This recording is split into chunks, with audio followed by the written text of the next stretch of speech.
We are back with another jam-packed episode of Lunes Live. Your favorite compas got you covered with all of our NFL Week 14 takeaways. The Rams beat the Bills in a wild shootout at SoFi Stadium that Gilberto was not a part of. And the Chargers had a late-game crushing loss to the Chiefs. But we'll get into, obviously, what's going to happen the next couple of weeks with them and some seeding changes. But, all right, Gilberto. Don't you have an engagement question for our viewers and or listeners? Yes, I do. A little bit of a mixed bag for your boy here. I was wrong about the Rams. They beat the Bills, but I was right about the Chiefs beating the Chargers. I'm sorry, our listeners and viewers of Compas on the beat. But now we have a problem here. The Chiefs are maybe a win away, maybe 2 wins away from winning that number one seed in the AFC, a bye week in the first round, home field advantage at the playoffs. What happened? I thought it was supposed to be the downfall of the Chiefs. I'm not smiling. I'm not happy about it. I'm just saying it could be, number one seed for the Chiefs here. So let me know for the engagement question of the week. Is it getting to the point where like anybody could win the AFC, or is it still the Chiefs' year because they're 12-1 and have voodoo magic and the games are fixed and their refs are paid and they're so lucky they're 12-1 because they can't beat teams. They need a lot of help. Or is it just anybody's year? Maybe it's just an even playing field. I don't know why. Let me know in the comments. Senor Voodoo magic. By the way, did you hear? Senor Vivma is now an American. He's about to become an American. Is he? Oh man. Okay. Yeah. I don't know if that's good or bad, but no, because his prime minister or president or whatever you want to call him was complaining about the tariffs. So incoming president, I guess, or whatever, Trump was like, if you want, you can become the 51st state of the United States. So I congratulated Senor Vivma last week. I was like, hey, on What's Up Bullets, I was like, congratulations, you're about to join the United States. Welcome. Yeah, so why he just not? started laughing. Senor Vivma is a great sport. I love Senor Vivma. Yeah, Montreal. We got to make it one day out to exactly. Canada. Yeah, I mean, if some wrestling or something out there, but I've never been to Canada. So I need an Expos hat, by the way. So when people see me, what the hell are you wearing? They might know more Expos than the Kraken hat, though. I'll tell you that. Oh, they'll definitely know more than that. But all right, let us go with the intro. Compas on the beat. Let's get it. Let's go. Yeah. So where's Compas? Yeah, we are. There you go. Hey. There you go. Okay, all right. We got proof right there. Some guy that seems like he's asleep. Need you to wake up, Gilbert. There's a lot of energy. Come on, Gilbert. Let's go. Come on. Dan and Dago is at Moe's. I'll show you. I'll show you. I got it right. Okay, that's it. You guys, I am done with mine, but that's couldn't get better than a 2026 6th-round pick swap for a 7-rounder. So freaking love you, Chad. Hey, dude. Cool, man. Compas on the beat, man. Derwin James signing off, man. Watch Compas on the beat, man. Welcome to Compas on the Beat. I'm Fernando Ramirez. I cover the Chargers for the Sporting Tribune. With me, as always, my co-host, my tag team partner, Gilbert Manzano, covers the NFL for Sports Illustrated. What's up, bro? What's up, sir? I'm a little fatigued because the month of December is where a lot of people want me to hang out, come out to the world, and put on some pants and drive my car around on the freeway. I hate December. But I like seeing people that I care about. But I do hate December because 3 of my siblings have birthdays. We already have one birthday dinner. That's why I was at a Panera Bread. Remember Panera Bread? That was a good experience for you guys here because I didn't talk that much. But I'm back with the mic here, so that's good for me. Then my brother's birthday is coming up on Friday. Caroline's brother has a birthday in December. You got Christmas. You got get-togethers with friends. I saw Victor and Alonso over the weekend. I like it, but I also hate being on the freeway, and I'm tired, man. I need a couple of days of recovery. I like being a remote worker, being at home, writing from my dungeon, and criticizing teams. What did he say in the text message? I won the lottery. I banged a European supermodel. Oh, but a bird shit on my Porsche. That is exactly. Yeah. Oh, me. I have nice friends and a good family, but I have to go see them. You're a Cruz Azul fan? No, I don't know why you keep saying that. I honestly, I put it this way, Uncle Jam's Army. I had no idea where the hell they played. I'm like, what the hell? Where does Cruz Azul reside? And I I found out there's like 3 teams in Mexico City. Yeah. Who gives a crap? But no way. My family is Chivas fans all the way, so deal with it. And I hate soccer. I hate Liga MX. I hate MLS. I hate anything mediocre, and that's what those programs are. Go Chivas. I think that's hilarious. What's the third team, by the way? Is it Pumas? Who? For Mexico City. Him? No. Oh yeah. There's three. I remember there's three. Yeah, I just learned that. America, Pumas, and Cruz Azul. Cruz Azul. Yeah. And I also just found out that there's a lot of Cruz Azul fans in Guanajuato when I went over the summer. That's why I'll find out. That's how I found out too. Oh, I don't yeah. get it. I got to figure out why the regions are broken up in Mexico that way. Yeah. I mean, that's why, but like in Europe, it's like in Barcelona, they have 3 different teams. In Catalonia, Madrid has like 4 different teams. Like it's just like it's separated like that. It's crazy to see all that. But yeah, soccer. And also, anybody know that? Did you find out that Galaxy won the World Cup or whatever the heck it is, MLS Cup? You know why I did? cares? Because Marco Reus, their like star player who came over from Europe, he's never won a trophy before, ever in his career. And he's like one of the most decorated in the sense of like he was a great German player, but he never went to he didn't go to the World Cup in 2016. I know you don't care. In 2000, I have no idea who you're talking about either. But but whatever. He plays for the LA Galaxy and he just won his first trophy ever as a professional. I'm sorry for him. He's supposed to be doing better. And also, this is a good conversation story while people join the live chat. We're like waiting with bad soccer talk until we talk about real football.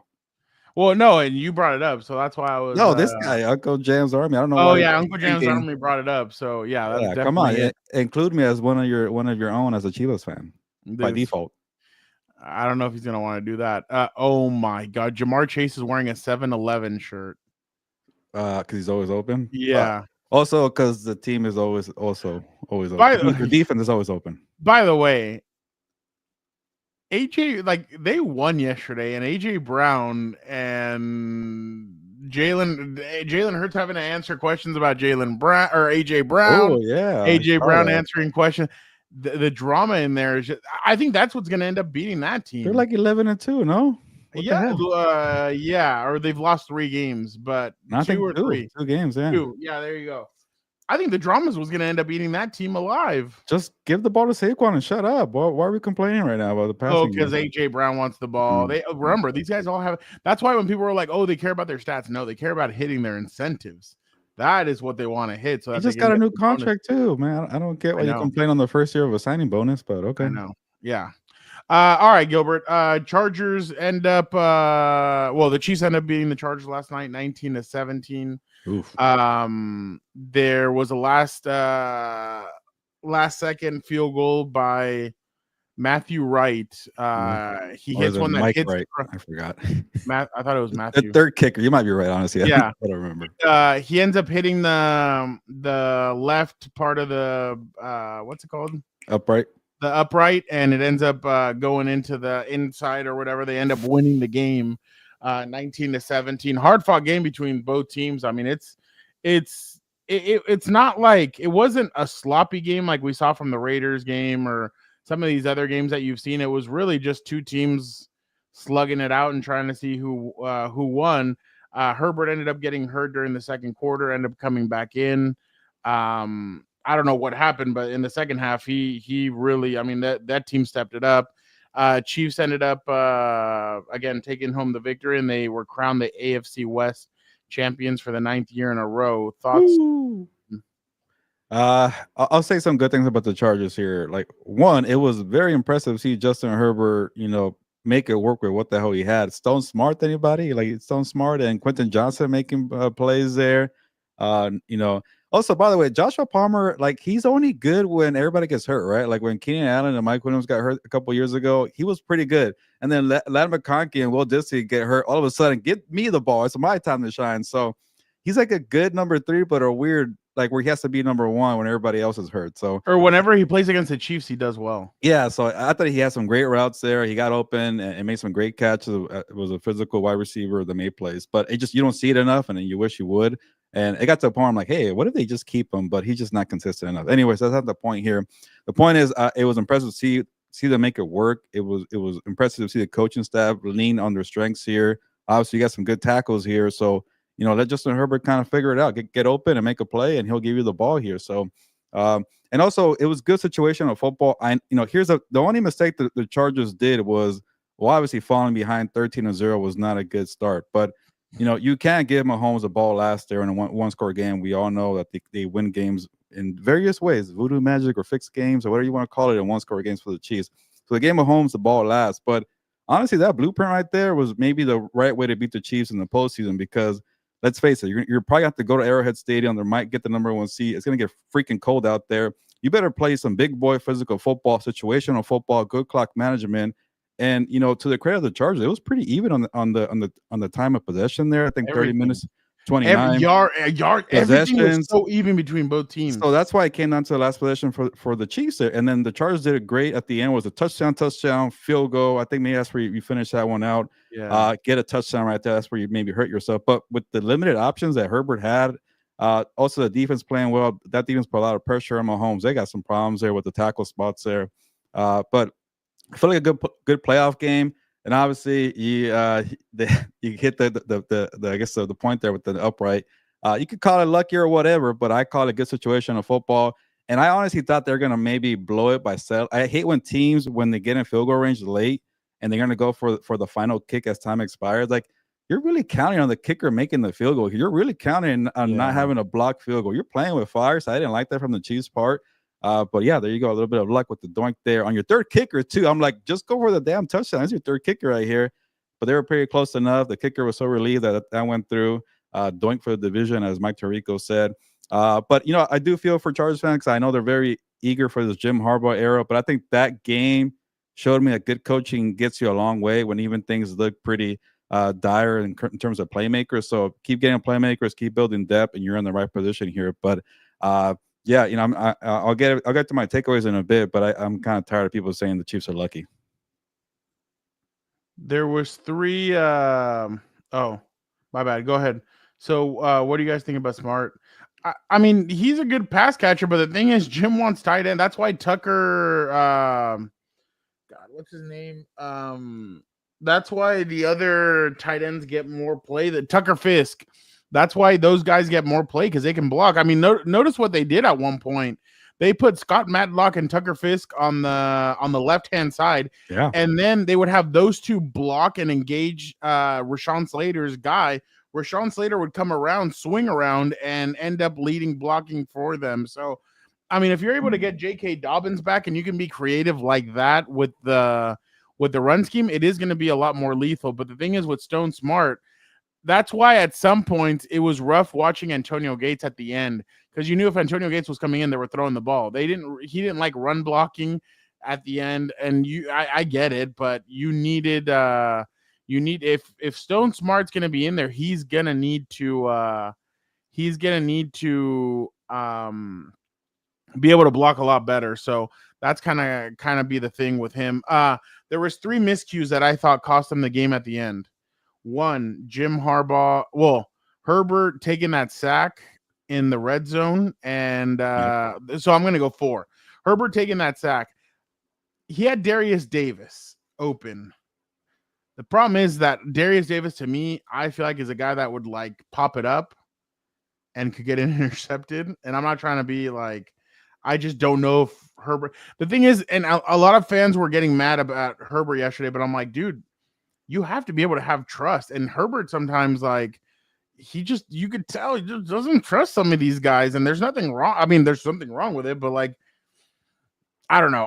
But Herbert took the sack. He should have thrown it away. He should have done something else with it. Then the next one was Jim Harbaugh's decision to go with a halfback draw on 3rd and 16. Yeah, I don't know why you don't give Herbert an opportunity. And part of me thinks he thought the defense could make a stop. But on the previous drive before that, the defense went 5 of 6 on 3rd down. Chiefs did on offense. 5 of 6? No. They went 4 of 5. No, on 3 of downs? 4. 3 of 4 on 3rd downs. The previous drive. Oh, gotcha. 80-15 overall. Yeah. But they went 3 of 4 or 4 of 5 in the previous drive. They kicked a field goal, but that one, Cameron Dicker, like Harbaugh said that today that they were trying to get it to the goal line. That was weird, yeah. And that Cam told him that he kicked it too high, like he should have angled his foot lower, and he did it higher. And then obviously one big mistake, but it's also a mistake that happens too often. I understand that people. I think now players have it in their heads that if they hit Mahomes, they're going to get flagged. Because there's too many times where I feel like too many players back, like they're running at him and they kind of hesitate and they go up and they smack him. You have to be able to run right through him and just take him down. And yesterday, Deion Henley hesitated at the end, and that's when he got it to Travis Kelce. Another thing was, I'm surprised on that third down they didn't go man-to-man. Kelce on man-to-man against Derwin had 0 catches. Why wouldn't you go man-to-man at the end and let Derwin defend Travis at the end? Like, little miscues here and there. I thought they defended Travis well. Noah Gray, I thought they defended well. Xavier Worthy, I thought they defended well, except for on that first, there was like 3rd and 10, and he got a 14-yard catch. But other than that, I thought they defended pretty well for the most part. But those 4 mistakes led to that loss. And everybody knows if you're going to play the Chiefs and you're going to beat them, you have to be mistake-free football. And unfortunately, there was no turnovers yesterday, but the Chargers did not play mistake-free football at certain times. And you could tell Derwin was frustrated after the game, and he said they have stuff that they need to clean up. Obviously, no Denzel Perryman, no Ladd McConkey, no J.K. Dobbins. I get it, but even in games like that where it's so close, they should have won that game. But I will say, and I know Derwin even said it, he hates moral victories. This is actually a positive. It shows you, hey, we're not that far off. We just need a couple of things to go things to go our way, and it falls the different way. The thing is that with the Chiefs, they're so experienced that you're going to need to be able to out Chiefs the Chiefs and do things. But we'll get to your take in a minute. But I actually thought that the offense showed a lot of guts in the second half. They changed everything up from what they did in the first half, and they really took it to them. So I was really impressed with what the offense did in the second half. Now they need to continue it because they've been struggling in the second half of games. They need to continue that moving forward. They need to be able to score the football in the second half. If not, what they've been doing so far where they let teams play catch up. Hey, we get out to a 24-0 lead. Now try and play catch up and make it all the way with our defense. You're not going to be able to score. And by the way, to only let Kansas City score 1 touchdown, that's pretty impressive as well. Yeah, I thought that was some good takeaways from you, Fernando, to nail why they lost, that game, and also, that game. And the margins are so small when you're playing the Chiefs, that you can't have 4 mistakes like the ones you just pointed out there. They might seem small, but they do matter when games are that close. And then I'm also glad that you're being the negative guy today, because I usually take that role here. But I'll give a credit to that defense to make life miserable for Patrick Mahomes there. That hit, I want to say it's Cam Hart that hit DeAndre Hopkins there. He was going to get that nice catch near the end zone with those massive hands that he has, and he just popped them at the end to had that ball come out. He was limping after, too. He felt that. But then Cam Hart hit Mahomes, too, and Mahomes kind of got up, and he's like, oh, crap. So that's why, I know it was low scoring, but I enjoyed the game. It felt like playoff atmosphere, and I get that Harbaugh had some miscues here, and I'm glad that you pointed those out. But it's kind of part of the growing pains of year one. Like, also, it's going to be Jim Harbaugh's also kind of return to the NFL and trying to figure things out here. It's a little different than college football. Same thing with Greg Roman, Justin Minter. So, I get it. Everybody hates saying, like, okay, maybe next year is or it's going to be our year, but you're still in the middle of a playoff race here. So we'll see how it turns out. But, I thought it was impressive. Like, they could have easily they could have just rolled over after being down 13-0. With no J.K. Dobbins, no McConkey. Will Disley walked out too. To fight back was pretty impressive for a young team like that. And yes, Herbert had his mistakes too, but I really take my hat off to them, because they know they have 2 great tackles, and that's why you drafted Joe Alt and Rashawn Slater. And then you still max protect. Like, okay, cool. We have one good thing here as our tackles. Here's more help. Stand in the pocket of Herbert, because we need all the time you can get for these guys to get open. Joshua Palmer, Quentin Johnston, Stone Smart. Like, these guys aren't like all-pro talent here. So that was a great, kind of a plan to say, that's what we do well. That's what we excel at. We're going to make it work here. And we have a great quarterback. Yes, he has some mistakes here, but sometimes you're too limited. But everything you laid out, Fernando, was why they lost that game. And these are small errors, but they're going to matter too when people play them in the postseason. And that's going to be the thing, is that I think the NFL would love to see this matchup one more time in the playoffs. I think it'd be interesting, especially if, like, for some reason, I feel like Hollywood Brown's going to be a part of that team. They say that he's the closest. She writes They're saying that he's not, but Mm. they're saying that they could possibly get the other guy. But the Chiefs have weakness. They're the weakest I've seen them in a while. But I mean, we'll get into that in a minute when you do your takeaway. But I definitely think that if they met again, it'd be fireworks again, and I feel like everybody would watch it. I mean, would you really want to watch like Dolphins, like last year, Dolphins and Chiefs? Like you knew what was going to happen at the end of that game. This game, I mean, I'm sure you can lean the way that you think it's going to happen, but you know it's going to be fireworks. There's going to be a lot of hitting, a lot of slugging back and forth, and you know you're going to get the best version out of both teams because there is a rivalry there. I feel like there's more of a rivalry there between these two than there is against the Raiders or the Broncos. The only reason why there was one against the Raiders because they beat them last year on on Christmas. They brought out Kermit the Frog at training. Yeah, and then the Kermit the Frog. But I feel like when it comes to pure talent, I think these two teams are the teams that have the most juice when it comes to a rivalry. And again, one thing that I would say, and Uncle Jam said it right here, that Cam Hart's hit saved Jazier Taylor underneath. That's one guy that they should go Tarheeb Still, Cam Hart, and Christian Fulton. Like 36 should not be seeing the field unless for special teams. It's not pretty when he's in there, but it is what it is. Like I said, great matchup, great Sunday night football game. Chris Collinsworth to me, geez, like that guy, I can't believe he extended his deal. He should not. He should have done his Hall of Favor. And I also wonder what you thought about the Netflix Christmas NFL cast here. I already showed it to Daniel. He was like, "What?" By the way, well, no, your takeaway is going to be your takeaway. I did not like that Chris Collinsworth was pointing out that Jawan Taylor was jumping on every single play, and he's like, "Well, if you can get away with it, I mean, kudos to him." I'm like, dude, that's terrible. You shouldn't be saying that. Like, and he is. And by the way, I do have a conspiracy theory. Joey Bosa did not jump over the line either time. He just kind of stood up because Jawan Taylor was like kind of fidgeting up. So that was the only thing that I was like, but the rest of it, I mean, it is the mistakes that I laid out. But those two were a little sus, as the kids say, in my opinion. But Jawan Taylor he moves on every single play. I'm tired of seeing his stance, man. Such an awkward stance too, where you're like his leg's about to break. I feel like you know what he's gonna like. You know that if he's up on the line, they're gonna run the ball. If he's off on the side, you know they're gonna pass block. So I'm just surprised that teams haven't caught on to it. There was an audio too where Mahomes was trying to tell him what to do, like, "Hey, dude, you're gonna be doing all these like early jumps, like go now." And he just wasn't listening. Yeah, no, if the Chargers and the Chiefs put together their offensive line, it'd be the perfect offensive line. You'd have two incredible tackles and three great inside players. Guys. Like, yeah, exactly.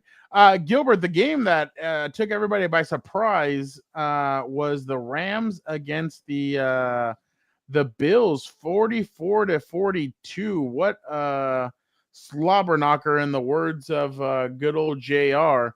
Let me real quick read out the stats from this game. You had Josh Allen, 22 of 37, 342, 3 touchdowns. Josh Allen, 10 carries, 82 yards, 3 touchdowns. On the other side, you had Matthew Stafford, 23 of 30, 320, 2 touchdowns. Puka Nacua, 12 catches, 162, 1 touchdown. And obviously, Cooper Kupp, 5 catches, 92 yards, 1 touchdown. And Kyron Williams, 29 rushing attempts, 87 yards, 2 touchdowns. Gilbert, Eric told Vic and I on House of Horns last week, he's like, hey, stick with the run no matter what. Stick with the run. And they stuck with the run, so kudos to them. But how impressive was the God, Mina Kimes Simpson looks terrible. They all look terrible. What was your impression of this game? First of all, I was hoping the Netflix Christmas broadcasting crew would be a little different, not the same old faces, not getting the same old crap. Former ESPN employees are currently spilling. I don't want to see that. Anything different would be cool for me, anyways. But yeah, it was a very impressive victory for the Rams. I did not see that coming. Johnny G put it out. Don't even say put out. placed it perfectly. Even that's terrible. Johnny G, I don't know what you're doing here, but that's a good point there. The Rams showed out, flexed out. There you go, better terms there. But yeah, I told Victor on House of Horns, like, this is the way they need to win games, with the offense leading the charge. The offense, scoring a bunch of points here. Not where the past month where the defense has been carrying this, sluggish offense. Offense is not consistent. And I think that's why Sean McVay made a point to praise Puka Nacua and call him the igniter, because he does get that offense going. And when they don't turn on that engine, they take forever to get it going. Same thing with the Russian attack too. Same thing with Matthew Stafford being protected. Like, when you get Puka Nacua going early in games and you put a bunch of pressure on the defense, that's why they beat the Vikings. That's why they beat the Bills. Didn't really establish Puka too much in the Eagles game. I think they only had 0 or 6 points in the first half. I forgot what it was.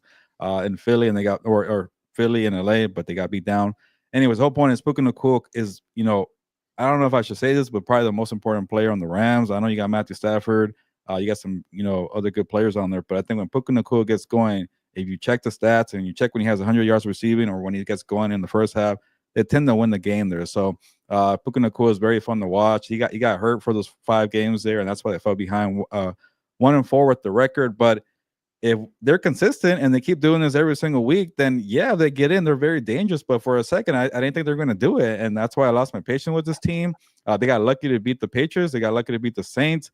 They got beat down by the Eagles. They lost to the Dolphins at home. And I'm like, okay, so who really are they? Who are these Rams here? But I guess there's still a little bit of a 2023 team there where they surprised everybody also. So they like to make it difficult. They like to wait till the last minute, but they turned it on there.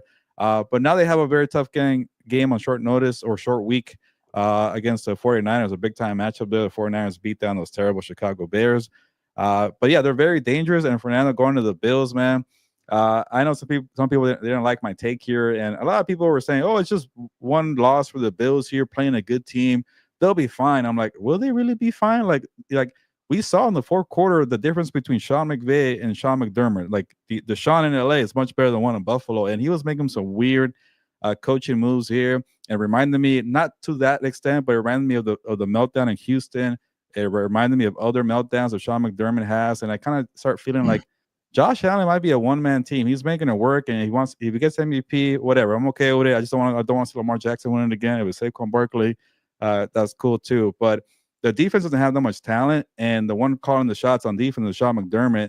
And then Sean McDermott has so much going on with the defense, and also being the head coach, like he does blunders like that. He has terrible. Why are you calling a quarterback sneak there to kill the clock? That's on Joe Brady, but you also got to tell your OC, hey, don't call a quarterback sneak here, and then don't double down and call the burn-on timeout too. But it's just the Bills to me. They still feel like a little bit of pretender. The postseason failures of years past still kind of linger in the back of my mind. That defense tends to have a couple of let-ups there.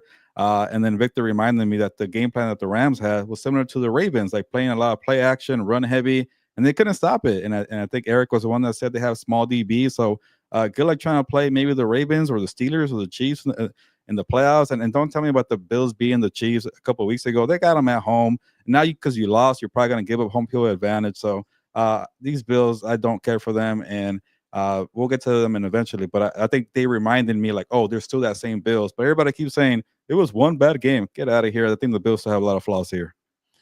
I think, well, we'll get into takeaways in a minute, but I don't share that same sentiment. If Dalton Kincaid and they're missing Dalton Kincaid and Keon Coleman, and then what's the name is still supposed to come back, right? Their middle linebacker. But they scored 42 points, and where do they get? They get them nowhere. No, I get it, but I'm saying like if you have the threat of Keon Coleman and Dalton Kincaid, I think that improves their chances. I think that gives them a plethora of weapons. I think they might have been able to go past them or match them or something like that. Like, you know what I mean? Like, I feel like in the playoffs they're going to be fine. I don't know. I'm not going to say it's one bad Fernando, game. you're big on past postseason failures. I'm surprised you're actually going to give them a pass. I'm not giving them a pass. Well, see, okay, what I'm saying is that I guess this Sunday is going to tell me everything I need to know about the Bills when they go up against Detroit. Are they going to be the team that and that's the thing too, in Onyx 26-26, Rams won a must win. There was pressure. The Bills are kind of like I feel like the Bills, and they should not be in this mindset, they're probably in the same mindset as the Chiefs. Let's just get to the postseason. And that's a bad mindset. That team needs home field advantage. You can't go when you're trying to beat the Chiefs. So that's the thing for me. No, I get that, but I feel like they kind of feel like, we can go beat them there. No, like we're fine. They clinched their division. Yeah, and there you go. Vic said it. They clinched their division. They're kind of like, all right, like let's just skate, get healthy, and then go into the playoffs. They've never beaten the Chiefs in the playoffs in the Mahomes era. What makes you think they're going to beat them at Arrowhead Stadium? No, I understand that, but I feel like they kind of are taking that mindset of we can go anywhere and win.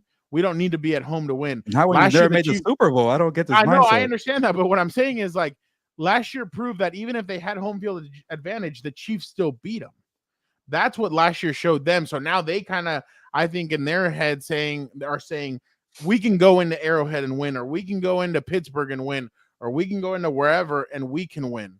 So, but again, I still want to see one more game. I want to see what happens in Detroit.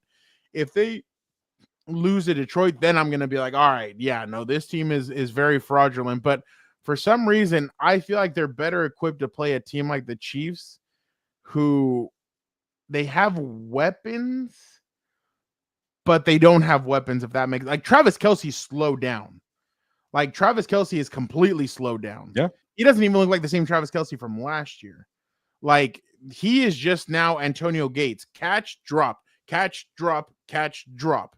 So that in it of itself, I mean, he still has ability, but he doesn't have the ability to get 4 catches a quarter or stuff like that.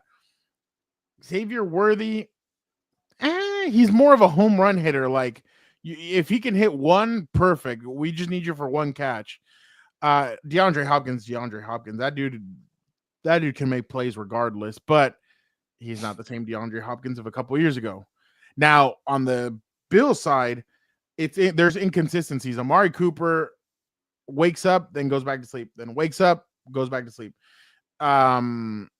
Their run game really, if it wasn't for Josh Allen's very reckless, also taking off running. So there's a lot of points, but I get where you're coming from. I understand. The point that you made, I would not be like, oh no, you're dumb, you don't know what you're talking about. No, because that is true. Like they do, in like to everybody else, it feels like they do need home field advantage to at least be able to take down the Chiefs the way they did earlier in the season. But we've all seen they've beat them in the last 4 or 5 regular season games, and it hasn't mattered at all in the playoffs. So but I definitely think that they did show some deficiencies, but I feel like if those 3 guys can come back and be healthy, I feel like they'll be fine.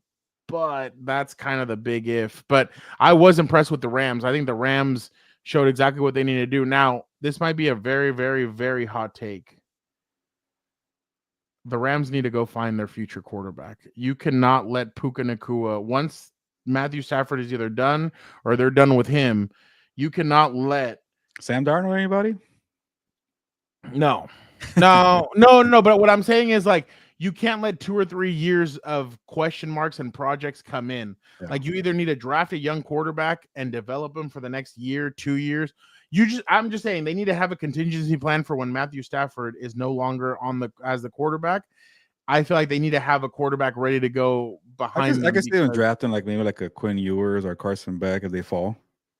Those guys are free falling. That's what I'm saying. If you get them in the second round, both of them are horrendous. And go to the school of Sean McVay and have Stafford play 1 year. They need to start. I was about to say Eli and Peyton. What's his name? The Manning. They need to start Archie. They need to start Archie. Well, they need to start. Give me some Archie. Yeah. But I'm saying those guys are falling so hard that he might be a second round pick. Yeah. Well, the last time he chose a quarterback from Georgia. Well, that one. But I don't know what that was. Yeah. Good point. DUIU. But yeah, you got a second chance too, by the way. Yeah. But I'm just saying, what they need to do is they need to have a contingency plan because Puka Nacua is a freaking rock star. Yeah, and you cannot waste him. Cooper Kupp, I feel like still has some ability, but just what Puka Nacua was able to do yesterday was just really impressive. But I was really impressed with the Rams. Now, can they back it up and go into San Fran this Thursday and beat the 49ers? That's going to be interesting because I mean you know how this division works.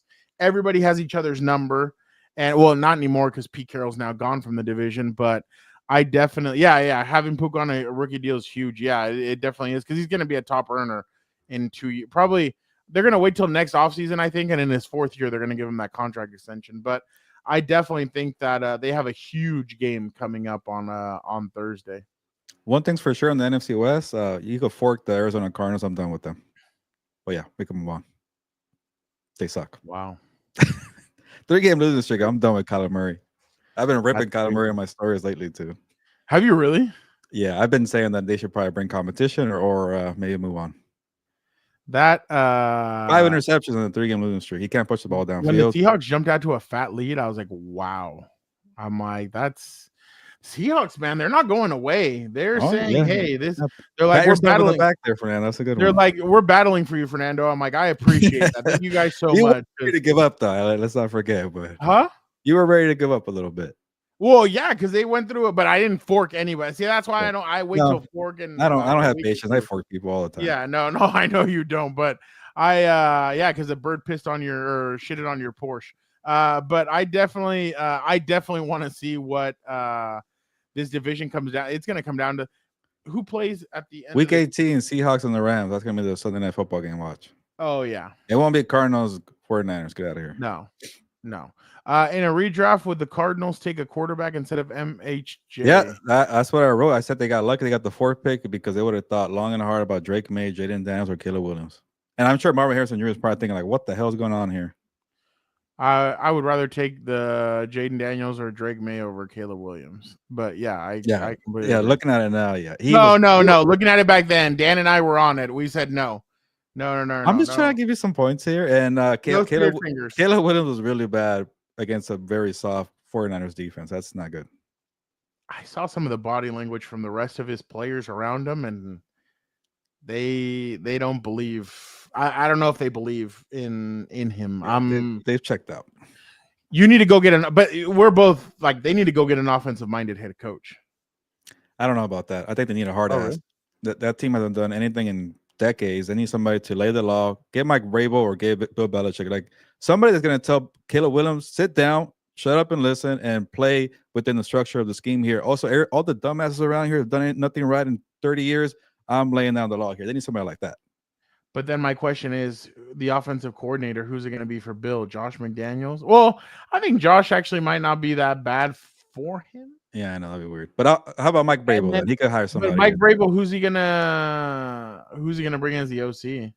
I don't know, but he has some good years with Ryan Tannehill and Derek Henry. But I just think they need somebody who they have too many people that a lot of voices there. I don't know the dynamic between Kevin Warren and Ryan Poles. They have a lot of people who don't know how to make management decisions in the 4th quarter. They need somebody who knows situational football. Those two do. By the way, that story about Jim Harbaugh last week, that 1,000% was Eberflus and his agent. 1,000%. What was it? I don't know if I heard it. That Jim, one of their radio guys came out and said that Jim Harbaugh really wanted to interview with the Bears last year. The Bear, right now in January. Yeah. But that the Bears, that they told Ryan Poles. Ryan Poles went to Kevin Warren, I think Warren, and he said nope, no, thank you, because he's the former Big Ten president. He's an Ohio State guy. Oh yeah, and him and Jim don't get along, so he said no, thank you. So that started a dumpster fire for Bears fans were pissed. They're like, "Wow, could you do this? He's the best. Jim Harbaugh would have been incredible here. This, that." I'm like, dude, they really. Yeah, somebody like that would have been perfect. Yeah. Oh yeah. Jim would have. But I'll tell you one thing: I don't think Jim would have drafted who they drafted number 1 overall. Yeah, you never know. I would have gotten Jaden Daniels McCarthy? or Drake May. Oh, that would have been interesting. That definitely would have been interesting. Oh wow, that's a good twist by you. Yeah, that would have been interesting. All right, let's get to our week 14 takeaways. Gilbert, I'll let you take this one away. Yeah, everybody who hates the Chiefs or tired of seeing the Chiefs win, stop complaining about them being so lucky. Like you had your fun, you had your moment there. When Aaron O'Connell dropped that ball there, or whatever voodoo magic, the week 1 toe, Isaiah Likely, there's a bunch I can't, or the blocked whatever. Is it the missed field goal from the Bengals? I can't remember anyways. I don't care for those.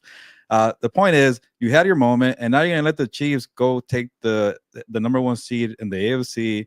It's a wide open AFC. It's a weak conference, I feel like. And I'll say this, though. I'm getting to the point where I'm done making tiers in the AFC. They all seem pretty even to me, and I think you're going to make that point for now, so I won't say too much. But even a team from the Broncos to the Chiefs, I think they all have a chance here because nobody's playing well. They all have their flaws. You're gonna mention, Fernando. But the one thing the Chiefs do know how to do, play situational football. They know clock management. They know playoff football. Now you have to go to the freaking cold in the middle of the United States of America, play at Arrowhead Stadium in a hostile environment because you guys couldn't beat the Chiefs in situational football. You always fall to the traps. They let teams make their own mistakes and fall into their own traps instead of the other way around. So, even the Broncos got to the point where they let Mahomes be on the sideline when it matters. That's a great situational football right there. But make the damn kick. They missed the field goal there. So, like the Chargers game showed us, what did Bill Parcells say? If you have 2 quarterbacks, you don't have one. Or was it a different one? I don't know. But anyways, the point is, complain about being lucky, complain about black magic, complain about fixed games, the referees are paid, whatever. It's not lucky to be 12-1. You win 1-score games, 10-0. We all know the record for the Chargers in 1-score games. They don't win that many in the 4th quarter. So these things matter. Teams practice that. You have good coaching. You have good quarterbacks. Situational football matters in January. So stop complaining when they get the number 1 seed. They get a bye week into the divisional round. And they're probably going to get to another AFC title game. So you had your moment. So let's move on, please. I went with what was my bad. Oh, all contenders are flawed, and they have major flaws. Your Kansas City Chiefs, the tackles are horrendous, both of them, and everybody thought that bringing in Humphreys was going to save it. He was getting beat a lot of the night. Then he ends up hurting. Oh yeah, you are who your record. There you go, Onyx. Even better. Thank you. There's a lot of Parcells sayings. But their tackles are really bad. Their other cornerback is terrible. Their slot corner and their other corner horrendous. McDuffie's the only one kind of saving them. So that's going to be interesting to see if that plays a major role. Their pass rush is okay. I thought they'd have more of a pass rush. I mean, Chris Jones is still an animal. He was a problem. The Eagles, there's a lot of drama in that locker room. I don't know if they're going to be able to. Oh, we're going also NFC. Okay, I like it. Oh, I'm going with I'm talking about everybody. All right. Like the Eagles have a lot of egos in there. I don't know if their ego is going to be able to. If they're going to, I think the drama might be what gets them. The Detroit Lions, they have too many injuries on that defensive side of the football. They have Kwan Alexander playing, and then they brought in what's his name, Jamal Adams. Like they have a lot of flaws there. Baltimore's Baltimore. I don't have to say more than that. Derrick Henry's added, but still don't trust their defense. I still don't trust their decision making in the playoffs. Lack of weapons at wide receiver. Yeah, and even. They benched Deontay Johnson and they suspended him for 1 game.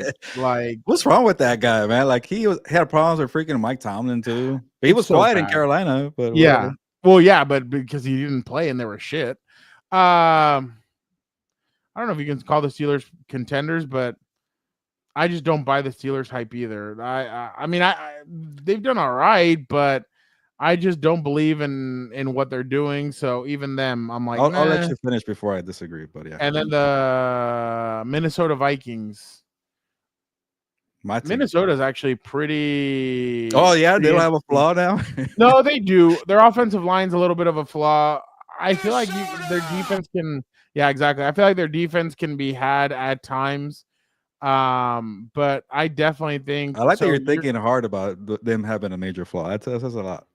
No, well, I mean, I think they do. The Steelers' flaw is their offensive line. I don't think their offensive line's very good. So that's kind of their flaw. Their defense or secondary is not very good either. I think their secondary is okay, but those are basically the only contenders that I can think of. Houston, like, let's be real. Houston's not a contender. So, yeah, that's... Nobody cares about Houston. No, and neither is Arizona, Seattle, or whoever. Whoever wins the NFC West, the Rams, I guess, might be able to do something, but with that defense, I don't think they'll be able to either. And so yeah, and Russell Wilson's also a flaw. Yeah, no, that's damn right. He's But been pretty good the last 2 weeks, but what do I know? What do you do this week? Let's see. And who do you play? He didn't have George Pickens, and he still lit up the freaking Browns. Lit up. Browns. He had the Bengals for 414 yards. He threw for 158 and 2 They might be the touchdowns. most complete team in the AFC. You think so? I'd rather have more trust in Mike Tomlin than Sean McDermott for sure. Like I will definitely ride with the Steelers. I would rather trust. Okay, I'll raise you another one. I'd rather trust Josh Allen over Russell Wilson. Good point. But that's Yeah, it. That's the only thing I have. But also, Yeah. are we convinced that the reckless Josh Allen is over with? He's not going to come back at any point? No, I there's something that tells me that we're gonna see him pretty soon. So, Like, what the hell? but is I think McDermott doing every the quarterback team is sneak, by flawed. the way? Why do they go quarterback sneak when you just give the guy the ball, let him go either throw the ball or run through and be a bulldozer? But I don't trust the coaching. I don't know. You're gonna McDermott's terrible. I think, and I've been saying this for like the last 3 years. Every year I think, okay, this is it. McDermott's gonna get fired, and they're gonna go and get somebody, and he survives, and it's because he got them to the playoffs. If they don't make it to the Super Bowl, you really got to think about it. Like he's their one weakness there. Oh yeah, and he's a huge weakness. Like I'm telling you, on Monday Night Football, he's over here making snow angels, and then he gets 44 put on him by the Rams. Where do we? And then to call a quarterback draw or a quarterback sneak, like what are you doing? You need all the seconds you could get. Oh, it was terrible. It was just really bad. So where was the call when they beat the Chiefs? Like I don't get what's the difference here. Like let just Allen put pressure on them, make a play. Let him decide. Like you don't decide for him. Yeah, no, it was really bad. So I definitely the point is like to me, I want to say is like, or at least we're in agreement that anybody could win the AFC. Like I completely believe that. Like it's just kind of they're all. Well, no, I don't think Denver could win it. Okay, that's the only one. Fine, I'll take that. Denver and Houston to me are not able to, and maybe it's more about matchups. I guess I don't know, but the Chargers could win it either. You could say if you want, but like I'm trying to. He might be listening. He's like Santa Claus. Isn't he right next to you? Tell him that the Chargers can't make it either. No. But like the Chargers just had a nice close game. The only reason why is the defense that I feel like they possibly could, but even then their defense is like too limited. Yeah, unless something stupid completely happens. Then I just don't know if like let's just say Kansas City got knocked out in the first round by Buffalo or somebody, and then let's just say the Chargers had to make it to the AFC Championship and it's not Kansas City, then okay, yeah, maybe they could do it, but it's really tough. Yeah. It's going to be really tough to. But yeah, I do agree with you. I think anybody could. Almost anybody could do it. And to answer Victor's question, are both conferences up for grabs? I think so, but I think on the NFC I can make a tier where I'm convinced it's going to be either Philly, Minnesota, or Detroit. I think the Packers are pretenders. They already showed me that enough. They're 0-4 against those three teams I just mentioned. They're going to lose this weekend too. The Packers are playing the Seahawks. That's a big time game. Yeah. The Seattle, I still think the Packers are better than the Seahawks, but they're not in that tier of the big group there. But maybe the Seahawks do get them. Jordan Love just loves throwing the football to the other team, and also Matt LaFleur's not using him right. It's kind of like Kyler Murray in the coaching staff there, not to that extent because Love is way better than Kyler Murray, but they play complementary football where they lean on the running game, they lean on the defense, and okay, Love, we need you to throw now that we're behind. And that's not a good rhythm for a quarterback. I don't know what LaFleur is doing there with him. That's why they've lost a lot of these big time games. No, and it's gotten really bad just because of they're not as hot as they were going into last year's playoffs, and they still need to play the what's their names? They still need to play the Vikings once more. The Vikings once more. They still need to play. Like we said, the Seahawks, it's looking a little tough to say the least, but there's definitely a lot of. How does a quarterback that lost get the Hemi Award? Josh Allen got the Hemi Award. How? They lost. What the hell is a Hemi Award? Who is this? They do that on ESPN on Monday Night Football. Like, who deserves the him moment of the? I will make that a rule. Like, I wouldn't like for my winners and losers story. Sam Darnold only got 24%, but that's what the era that we're living in. That's why Dan tries to beat this to the drum. Like everybody sees 6 touchdowns from him, 3 running, 3 passing, and they're like, holy crap, he deserves it. You can't be player of the week when you lose. You lost.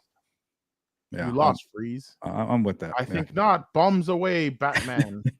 I've been trying to find ways to give Bryce Young credit in my stories, but I'm like, they keep losing. It's so hard. They keep losing. I can't give him credit. It's so hard. But all right, let's go real quick to storylines.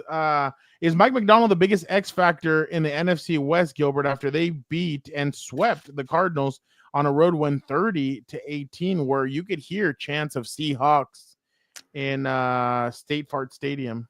Yeah, State Fart. I'm gonna play it safe here, and I'm gonna say no because he shut down Kyler Murray twice. But you already lost to the Rams, and I guess you lost to the 49ers once. But I don't know. Like I got to see a little more from this defense, and I know people are really like saying, "Oh, this defense is taking off," but maybe they shut down the Packers. I'll believe them a little more. They're doing well. They're, to be in contention for this NFC West, but I'm gonna say no.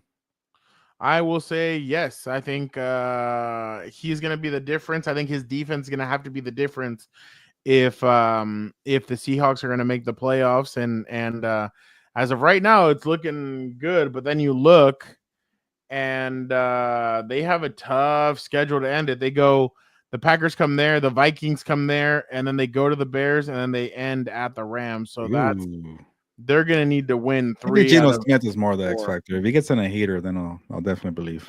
That's true. All right. Vikings continue to roll with a 42-21 win over Kirk Cousins and the Falcons. Should the Vikings make Sam Darnold their long-term quarterback, Gilbert? This is going to be my takeaway until I saw it here on the rundown, so I pivoted. But yeah, breaking news. I think the Vikings should re-sign Sam Darnold. I did not see that coming in the summer. But the reason why I say this is like, do you want to start over with a rookie quarterback? Well, essentially a rookie in his second year where he's coming back from a knee injury and rehabbing. Also try to build chemistry with Justin Jefferson. I know it's not that hard to get chemistry with Jefferson because he's really good. But Jordan Addison, TJ Hawkinson, also learning the scheme. Like put it this way, it's kind of weird to say this, but if Sam Darnold wins the Super Bowl with the Vikings, which I'm never going to live down if he does, then let him walk. Mission accomplished. You did everything you could do with Sam Darnold. You got the ultimate prize here. Go walk. Don't pay the guy. You got the rookie quarterback waiting on the cheaper contract. Now, if you fall short and you lose in the NFC title game, why not run it back and try to complete the mission instead of trying to take a couple steps backwards with a second-year quarterback who has no experience, who also was pretty young in the college game, dealing with the knee injury. But he's only 21. Yeah, he's 21. So I just feel like you're going backwards if you didn't complete the job with Sam Darnold. But I'll say this: you can't give him like a big time money contract. If the Rams want to pay him, or somebody wants to pay him a bunch of money, don't do the Juan Soto thing where the Mets just outbid him thing. Yeah, you could talk about that if you want later. But do like a year-to-year deal. The Seattle Seahawks paid Geno Smith, I think, in 2022, 3 years, $75 million, and they had opt-outs after every single year. How about something like that, just to kind of give the kids some time to recover, learn the scheme, and then maybe go your separate ways after 2025. But I think he's done a lot there, and I think Sam Darnold's going to be like, you know what? I know the grass is not greener with the Panthers or with the Jets. He might take a deal like that, or maybe the Rams really want him and he goes there. That'll be a pretty good ideal spot. But I'm just saying, make it work. And then also Kevin O'Connell and the Vikings don't also meet to a lot of demands for Sam Darnold, because you know that you have a quarterback whisperer. You also have a kind of a, I guess, scheme proof for the quarterback position. Not too much, because Joshua Dobbs and Nick Mullins couldn't do that much. You need some talent too, but it's a good situation for both sides. I want to see him make it work. Would you franchise tag him, or would you give him Baker Mayfield? Yeah, I saw somebody mention that it'd be like a $41 million. 3-year. It was a 3-year, like 100 and yeah. The Baker one, I don't think I would do. That's a little too much commitment for me. But maybe a 1-year franchise tag. But that's a lot of money on your salary cap too. So that's why I go with the Geno Smith deal. With just kind of get out of it after a year. Yeah, no, I agree with that. I'm hesitant. How do we know this isn't a 1-year wonder? Like, yeah. I'm so hesitant on Jaden Daniels. I'm so hesitant on a lot of these quarterbacks. I would maybe wait a year. If he ends up pulling a Baker Mayfield where, oh wait, no, Baker Mayfield got it after 1 year. See, I would have waited a little bit, but the other reason why, and I know we said if Justin Jefferson says to keep him, do you listen? I don't know. Just because I saw that all the Raider fans or all the Raider players wanted AP and they kept AP and it's been a dumpster fire. So not listening to the players doesn't always help. I know that they're the ones on the field and they're the ones that see it, but sometimes they put feelings into it, and I just don't know if I would trust that, but we'll see. Gilbert, Lions or are the Steelers being overlooked as a top tier team in the AFC after winning 27-14 over the Browns? Yeah, I know when it gets time to make our picks and for the playoffs, I might give the Steelers a good look here because they feel like a complete team. I'm concerned about Russell Wilson being consistent, but it showed me a lot that he was still making plays without George Pickens because I thought it would be George Pickens saving Russell Wilson. But it's more about Mike Tomlin. I think they are a good team. They are being overlooked, and it's a wide open AFC conference. So I think anybody has a chance here. And people kept saying, "Oh, they're going to fall apart with this hard schedule." They're still 10-3, and they still have to play. I want to say Houston, the Chiefs. Is there the Eagles, right? So it's a very difficult. And the Eagles, and I think the Bengals one more time. So, and the Ravens, I forget, but it's a difficult schedule. And again, that's why I'm saying the Chiefs are probably going to win the number 1 seed because the Steelers have a tough schedule, and the Bills have to play the Lions next week. We'll see if they win that one. But it's wide open, and I rather trust Mike Tomlin than I do Sean McDermott. I trust Mike Tomlin's defense to shut down Lamar Jackson. I wouldn't mind seeing situational football between Mike Tomlin and Andy Reid, but maybe I'm getting a little too ahead of myself. But this is kind of the year to maybe bank on Mike Tomlin. I don't know. Actually, good question. Who would be a bad matchup for the Steelers? Maybe Buffalo, but I know Sean McDermott's there. Yeah, probably Buffalo. A lot of weapons there, and they're not familiar with Josh Allen like they are with Lamar Jackson. So maybe, yeah. I don't know if they're being overlooked. I just think that a lot of people still have the question marks. I think if they are able to beat Kansas City in Pittsburgh in a couple weeks, then I think everybody's gonna be like, all right, like yeah, they are legit. Christmas. They can do it. But what? Oh, that's Christmas! Yeah, Christmas Day. Yeah. 25. Yeah. So I definitely think that if they're able to beat them that game, then people will take them seriously. But hey, Russell Wilson did really good against the Chiefs last year in both games with Denver. So if they're able to do it this year, because I think Denver did beat them once. So I think you're right. I'm forgetting. Yeah, they beat them on. Yeah. It was in Denver. It was like a night game or something, but they did end up beating them. But yeah, I definitely think that if they're able to beat the Chiefs, I think people will take them more seriously moving forward. Gilbert, the Lions edge out the Packers on Thursday Night Football. What did you think? Do you think their aggressive nature on 4th down will cost them in the playoffs? By the way, I saw a tweet that said Brandon Staley or what's his name? Dan Campbell is Brandon Staley with just better coordinators. Wow. Jeez. Okay. I know Eric Williams must have had a heart attack when he saw him go for it on 4th down. Yeah, I saw Teddy Bruschi got really annoyed about it, but he got it right. Like I thought that was a good decision because I get Jordan Love is not Jordan Love of last year's dominant stretch, but he knew like, hey, I don't want to find out if Jordan Love could beat me in the last minute here. Like, I'll take the ball here. Like, I thought that was smart. You have a good running game. Jared Goff fell. I got worried for those Lions there because Dan Campbell would have felt the heat there. He would have fell. Well, he did fall, but also not give the ball to Dave Montgomery. But they won the game because they were aggressive there. So put it this way for now. Like last year, it cost them in the worst spot in the NFC title game. They lost to the 49ers because they couldn't make it. And a lot of people got annoyed, and we saw what happened with the address being leaked there at the school in Detroit, and people are trying to give Dan Campbell death threats. So that was terrible to see. But people take these fourth down decisions very seriously. I gave him a pass last year because hey, you did it all year. You know your team's identity. You know what got you to the dance here. You know the weapons that you have offensively. Brett Garner says Staley died at the 4th down, so Dan Campbell could live. Yeah, it's kind of evens that, right? It's like 50-50. It's like the quarter there with what the hell that guy's face? Harvey Dent. There you go. Two-Face. But the other coin of there we go. Anyways, my point is if it happens again in a playoff game, I wonder if he gets scared. Because remember that happened at Brandon Staley where like he started missing or failing, that he started overthinking it and maybe thinking about the media and the heat. It was because of that Raiders game. Yeah. And remember he went for it on his own game. Yeah.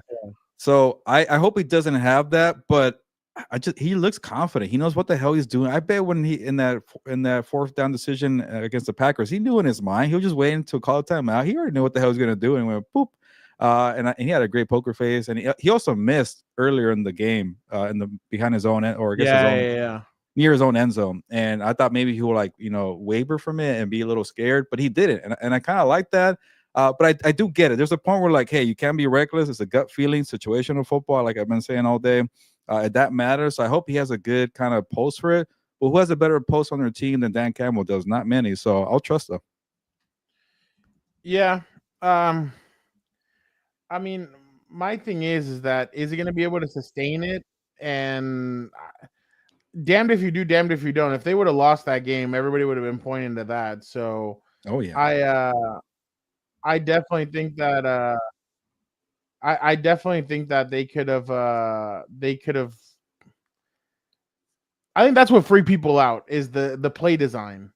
And the fact that they went for it and said, but Dan Campbell didn't trust his defense. He said, I want to win this game with our offense, and that's what they decided to do. But, I mean, from your point of view, let's just say, you're in, as a third party, what did you think when the offense went back out on the field?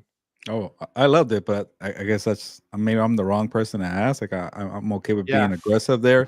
I'm always and I know I shouldn't give Staley credit sometimes, but whenever we asked him when we were covering the team together, during that Brandon Staley first year, he always said hey, it's easier when you have great players. When you have a Justin Herbert, who has better weapons than Jared Goff right now, and who has a better running game than the Lions? Who has a better OC than Ben Johnson? You can't trust Ben Johnson to cook up his best play. I get it. Sometimes it's predictable just to run down the middle. But hey, you got Dave Montgomery. He gets that most 9 times out of 10 here. So I honestly thought, he's gonna go for it, but I was a little hesitant because of what happened earlier in the game. But the camera just zoomed on his face. His nose is all red. He has that intense face. He has a good poker face where he doesn't let you know what's gonna happen here. But he's a good leader, man. He has that I'm not just gonna phase me here. I'm gonna do whatever I want to do here. I like that. This is the speech that Dan Campbell had prepared for his team. Don't be careless, but don't be too careful either. You cannot be afraid to lose. That's how you gain the confidence to attack the game when the puck isn't yours. That's how you attack life. Damn right. Thank you, Coach O'Ryan. Mighty Ducks or what? Mighty Ducks 3, my guy. I can't remember. Coach Bombay decides to leave, and Coach O'Ryan takes over. So this is not even Dan Campbell. This is Dan Campbell's interim coach. Ben Johnson. There you go. He looks like Ben Johnson in a way, I guess. He does. But Blue Dream, you're so right. That movie was intense. It was a lot more intense than 1 and 2. That one, there was a lot more drama in it. So I loved it. Yeah, no. That's what I'm here for. I'm here for the movie references. Lastly, I know we gotta jump off. Oh wait, that was it. Perfect. My bad.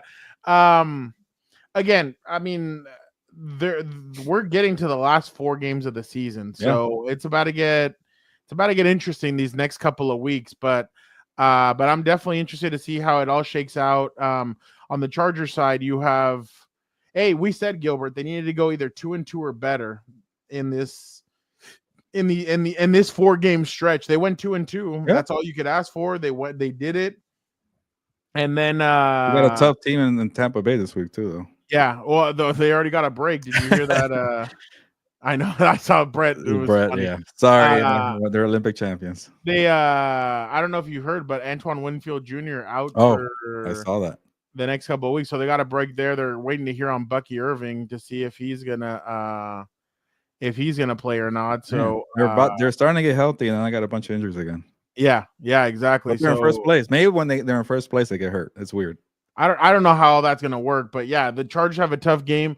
For the Rams again, 49ers, tough game. So definitely gonna be interesting to see how moving forward they decide to attack this. But again, thank you guys so much for checking out Lunes Live. Tomorrow, what time are you thinking?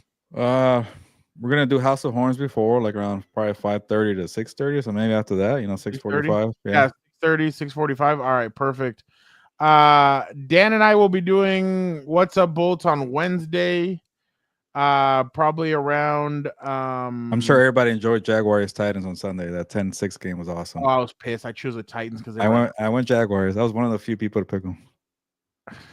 But Victor too. There you go. Yeah, that was bullshit. That was a terrible game, but I wanted that victory. So I know.